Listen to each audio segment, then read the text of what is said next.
It's the end of MasterChef's knockout week.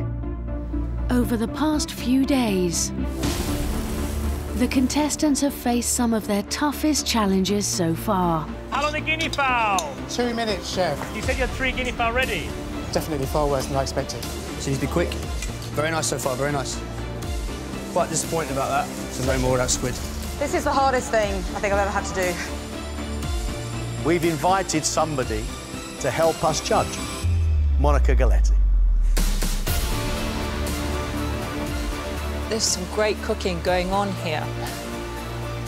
I don't think you've done yourself any justice. Now just 9 remain, and they're back to fight for their place in the semi-finals. This competition has been brilliant. The styles of food has been extraordinary. 9 contestants in this kitchen today, only 8 semi-final places. Nobody can rest on their laurels. All of them have really got to go for it.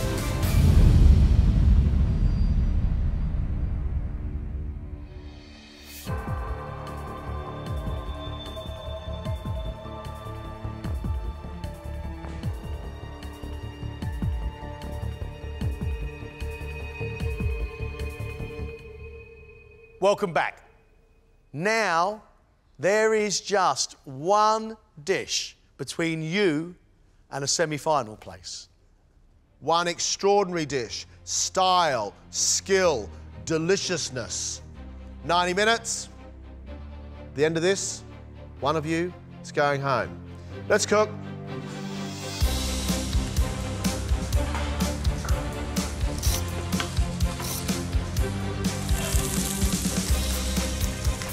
This dish is something that I've created, and I think it's a little bit different, but, you know, this competition is about taking risks, really. I mean, we can't all play it safe, because where's the fun in that?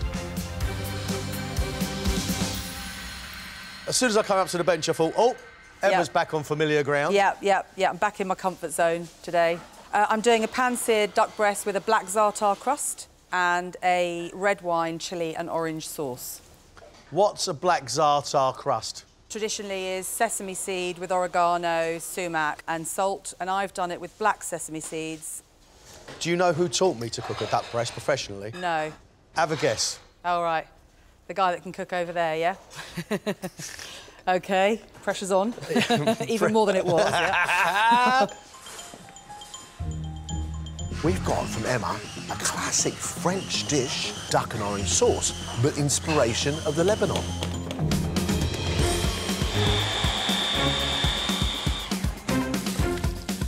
After the last round, I am a bit anxious still. I don't think it went as well as it could have.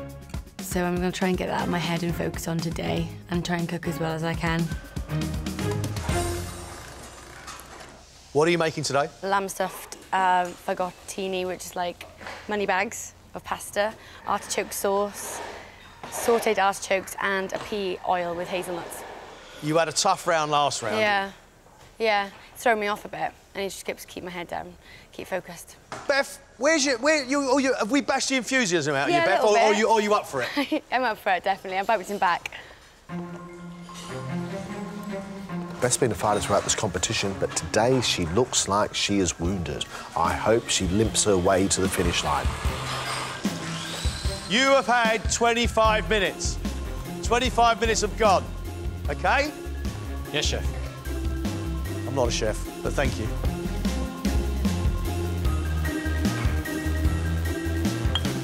I'm definitely pushing myself. There's quite a lot of technical elements on the plate for this dish, so hopefully it shows that I'm moving a bit quicker in the kitchen and getting all done. What are you making? Some Polish desserts. So I'm doing a rose petal and cherry pierogi, served with a cherry and poppy seed cake and some sour cream sorbet. I have Polish heritage, and I've cooked my Italian heritage, I've cooked Mexican, which is food I really love. I just thought it'd be nice to do something for, you know, my Polish family as well. Your food at its best makes me smile. This is bringing a grin so far. OK, that's good. That's a good sign. The pierogi is a classic dumpling, usually filled with potatoes and onion, but she's filling it with a sweet thing. Something I've never seen before, and I'm anxious to munch on.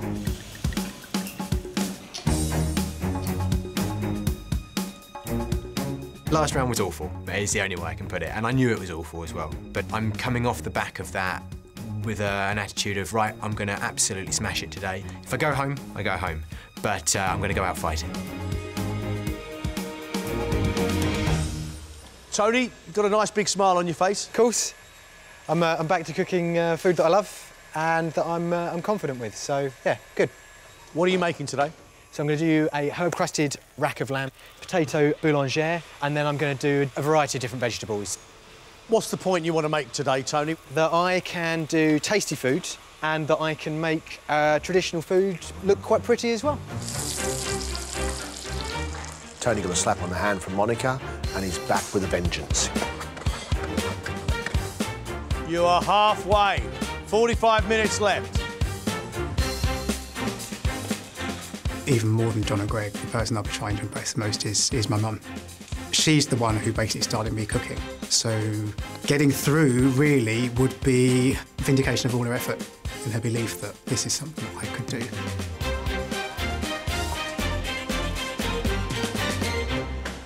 You all right, Paul? I am, yes. What are you making, Paul? Pan-roasted sea bream with potato scales, a brunoise of Mediterranean vegetables, and a tomato consommé. So the challenge really is keeping the scales on, keeping them evenly coloured and crisp. Paul, that's a bit classy. That's a bit flash. Well, I try. Paul, he's doing fish with tiny potato scales. It's really tricky. Few people I know outside of the professional kitchen have ever succeeded because the scales simply fall off. There's a lot of techniques going on, a lot of elements on the dish. I'm worried that I've probably taken it a step too far, but I think at this stage in the competition, you have to go for it. What are you making today, Robert? What am I not making today? So we've got pan-roasted halibut fillet. I'm going to do that with some crispy fish skin, broccoli and brown butter puree, charred broccoli stems, burnt orange, and a citrus beurre blanc sauce. This is what I wanted to bring today. I wanted to bring some more technique to the table. This is a complicated dish. It is. Fingers crossed for you, Robert. Thank you very much. Halibut, broccoli, burnt butter, and citrus sauce. Fantastic. Serve that with orange. There's the danger. I'm feeling pretty good today. I don't know where it's come from. I just woke up this morning and felt ready to go. So hopefully that's a good thing and I can carry that through to the dish and it'll show in that. You did really well last time you cooked an invention test. Can you keep it going with your own food? Yeah, I'm hoping so. If I can get the same level of comments today as what I got in the invention test, I'll be really happy. What are you making today? Iberico ham consommé with saffron potato and seafood. How can you make a consommé out of ham? It's possible. I've done it 4 times now and I enjoy it. It's clear, is it? Yeah. And it tastes of Iberico ham? Yeah. Ooh, I can't wait. Iberico ham is fatty, it's very, very rich, but I've never had it as a consommé. If it works, I'm going to be really, really pleased and very, very excited.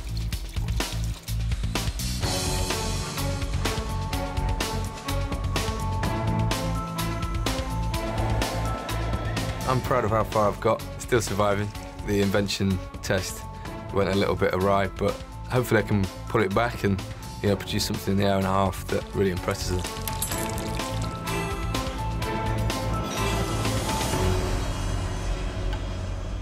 What are you making today? Sous vide pigeon breast with a confit pigeon leg, a cauliflower miso puree, and fried cauliflower with a fish sauce vinaigrette.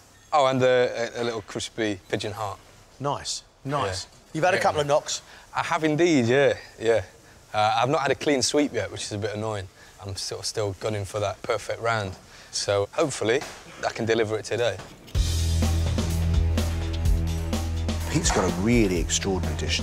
He himself wants a full pack today. Every time he's cooked for us, there's been something not quite right.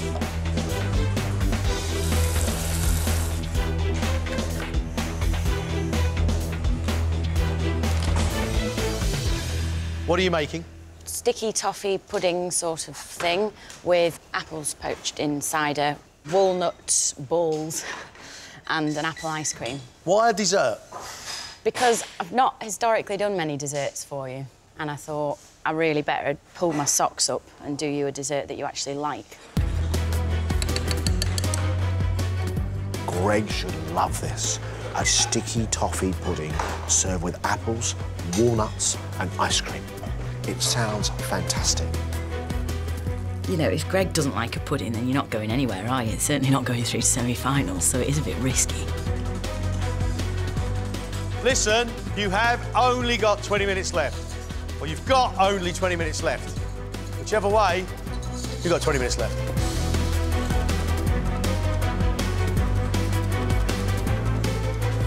Got one shot at a place for the semi-finals. It means a lot, so I've got to get it right today. You have 3 minutes. 3-minute warning.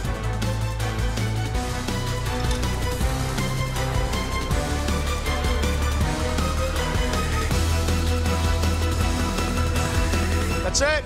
Stop. That looks mint. It needs to be on a bigger plate. It looks a bit... I don't think it does. Cramped. I think it looks mint. Such a tiny bird, isn't it? Yeah. Oh, wow. Simon, is this yours? It's incredible, isn't it? God. It's like the most amazing thing I've ever Bloody seen. go home now. I know. Beth's made lamb fagottini with sautéed artichokes, pea shoots, toasted hazelnuts, pea oil and artichoke sauce. That looks like a restaurant dish to me. It looks like a great big bowl full of autumnal loveliness. I think it's great.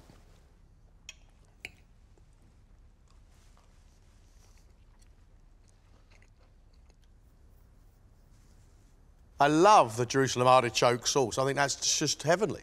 Inside, the lamb is moist, the pasta is well cooked. I really like it. Really like that dish. I think the addition of the hazelnuts and the pea tendrils are great.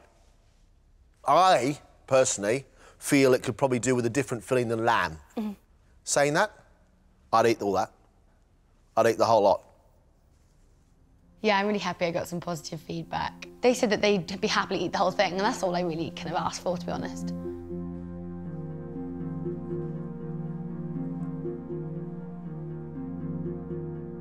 Pete's dish is sous vide pigeon breast, confit pigeon legs with a red pepper glaze, on a cauliflower miso puree, pigeon heart coated in breadcrumbs, deep fried cauliflower, roasted red pepper, confit egg yolk, pearl barley and puffed rice, roasted onions, and a fish sauce vinaigrette. I'm really intrigued. There are so many little things that I really desperately want to try on there.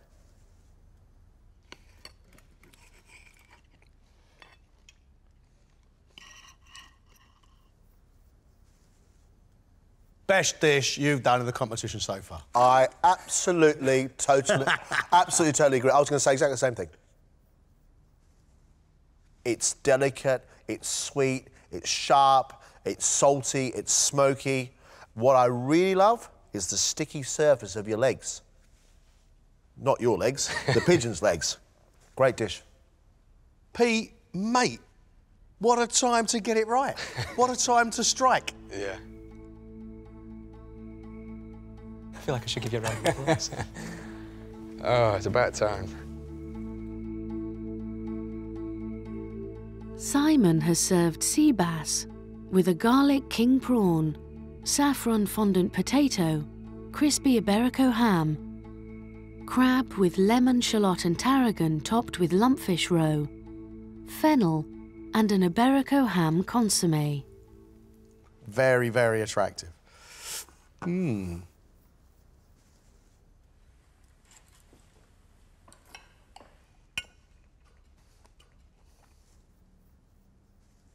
Love the fondant potato. Your fillet of fish is cooked brilliantly well and you've got crispy skin and some good seasoning on there. I think the crab, although tasting good, doesn't feel right. It's a cold thing in a hot plate. I disagree. I love the ham with the crab. I think it works really beautifully. I think the fish is gorgeous. My one complaint, season your prawn. I think in 90 minutes, to make a consommé and a plate as clever as this, I'll doff my hat to you. one little bit of seasoning on a prawn away from pretty good comments all around, I think. So I'm really pleased. Robert's dish is pan-roasted halibut with a brown butter powder, broccoli and brown butter puree, deep-fried capers, charred broccoli stems, burnt orange, crispy fish skin, and citrus beurre blanc.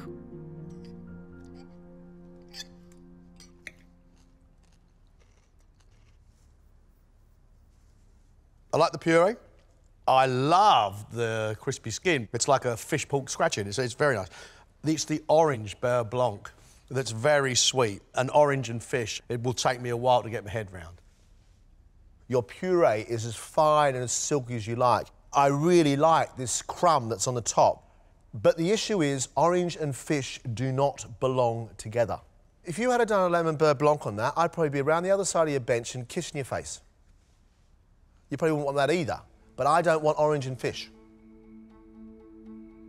I'm disappointed. I came into this dish knowing that it was a risk, but yeah, I think the feedback's fair at the same time. Laura has served a toffee apple dessert, sticky toffee pudding with apples poached in cider, apple puree, walnut balls, butterscotch sauce, and an apple ice cream.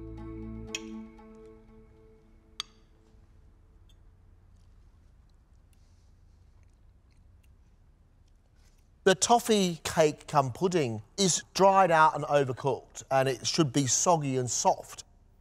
Your apples are really tasty with the cider, but the saltiness around the walnut balls actually dries your mouth out. I like the cider apples. I love the flavour of butterscotch sauce, but the ice cream hasn't worked. It's solid. No. I'm not awfully surprised. I really wasn't confident with that dish at all, and once I'd plated it up, I was like, oh, that's not gone well at all. Quite like it. Oh, I quite like the pudding. Oh, well, thanks, chaps. Shame it wasn't your opinion that mattered.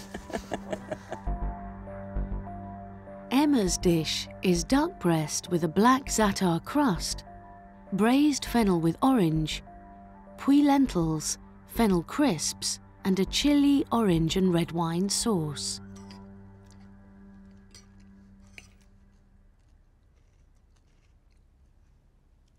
Your duck is as soft and mellow as you like. Your fennel is beautifully flavoured, but for me, the star on that plate is that sauce, because it's sharp, it's sweet, it's sour, and right at the last minute, it kicks me right in the back of the palate with a little bit of chilli. I think it's delicious. Okay. The duck skin isn't crispy. However, the taste of the dish is superb. Some of your flavours are just stunning. Thank you. Oh, I feel very, very emotional right now, I really do.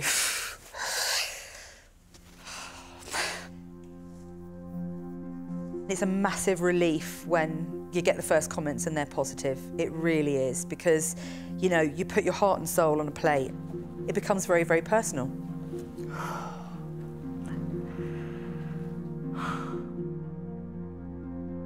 Tony has served lamb crusted with herbs and anchovies, boulanger potatoes, glazed carrots, courgette puree, roasted beetroot and fennel, broad beans, and a red wine and red currant sauce. It's a good-looking plate of food. I think it's slightly over-stylised for lamb with boulanger potatoes. You know me and trying to over-stylise stuff.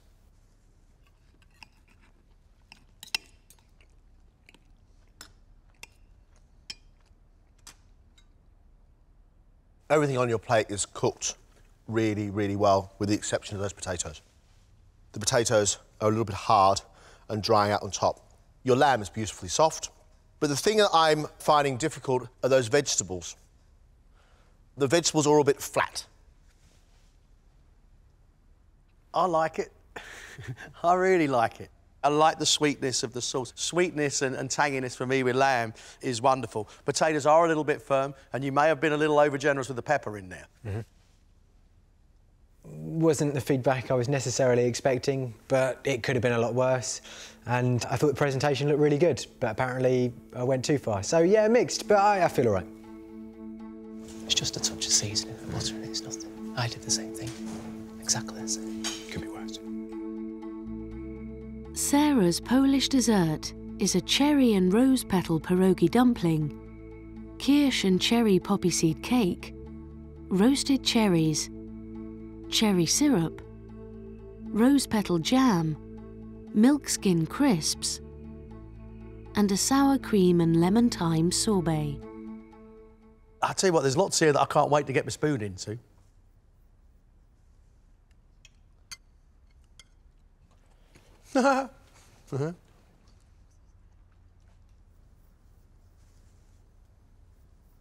There's flavours here I've never had before. And then let me tell you, I've eaten a few puds in my time. I absolutely love it. You've got a syrup there that tastes sweet and of roses, which is just absolutely stunning. You can almost smell it as well as you can taste it. You've got some caramel around the cherries, which is another brilliant idea that I've never ever had before. Do you know what I like about this plate? There's fun on the plate. This little addition here, this little bit of milk skin, it's like the best bit of the rice pudding, isn't it? It's that top bit that everybody fights over. That is great. Good on you. I'm really surprised. I was really worried that the flavours in there are an acquired taste. Not everybody likes rose, but no, really good feedback. Well done. Finally, it's Paul. He's served sea bream with potato scales, a brunoise of peppers, courgette and aubergine, oven-dried tomatoes, and a tomato consommé.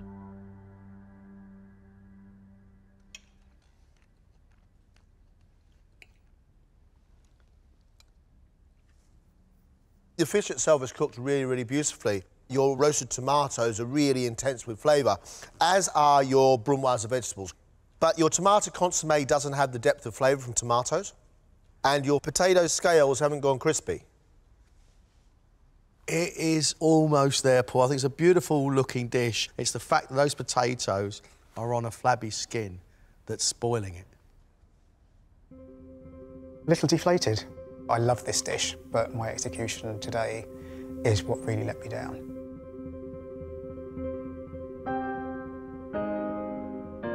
What a great day and a great celebration of food.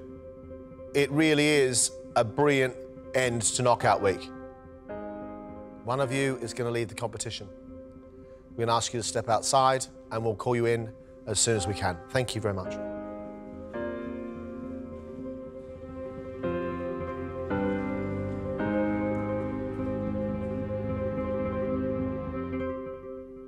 There were a couple of absolutely brilliant dishes in there. Some of them have really got it, like really got it. A few are off the mark today, though. I've got two absolutely outstanding dishes. Sarah, where did cherries in caramel and a cake and rose syrup come from, John? Because it was delicious.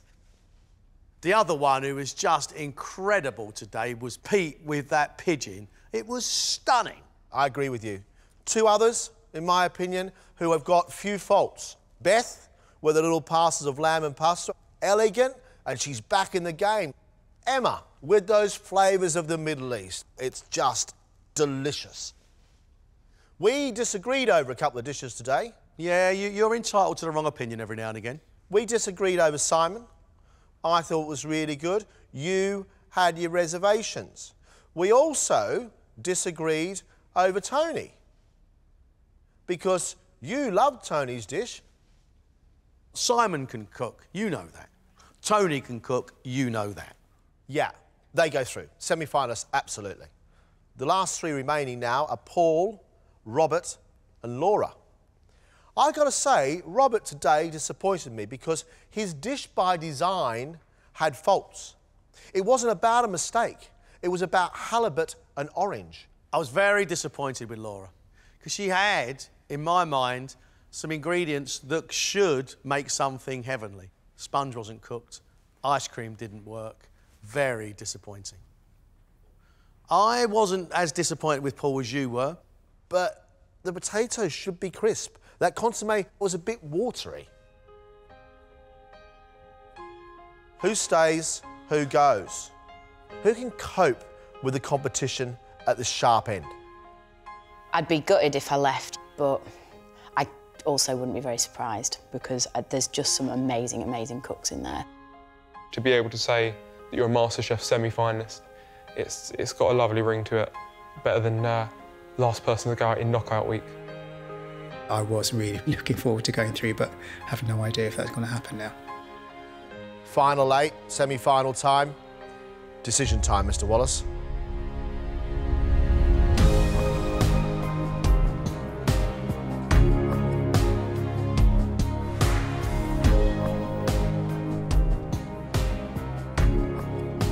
What a great day. What a fine celebration of cookery skill. We can't take you all.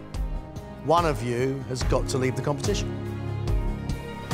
We've made our decision. The person leaving us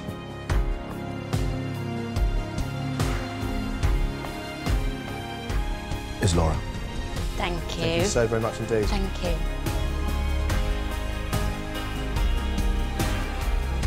I feel a bit sad about it.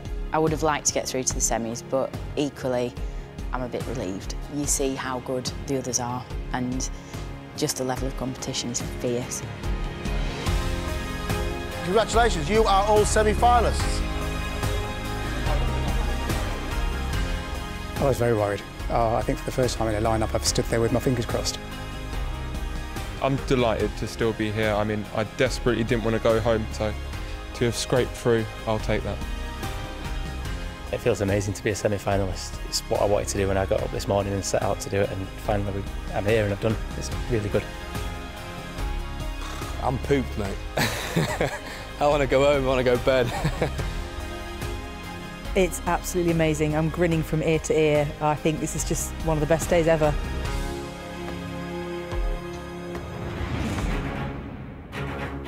Next time, it's the start of the MasterChef semi-finals. The contestants will be pushed beyond anything they've experienced before. Yeah, it's pretty hectic. Let's go, go, go, go, go. Come on. At the end, only 5 will remain.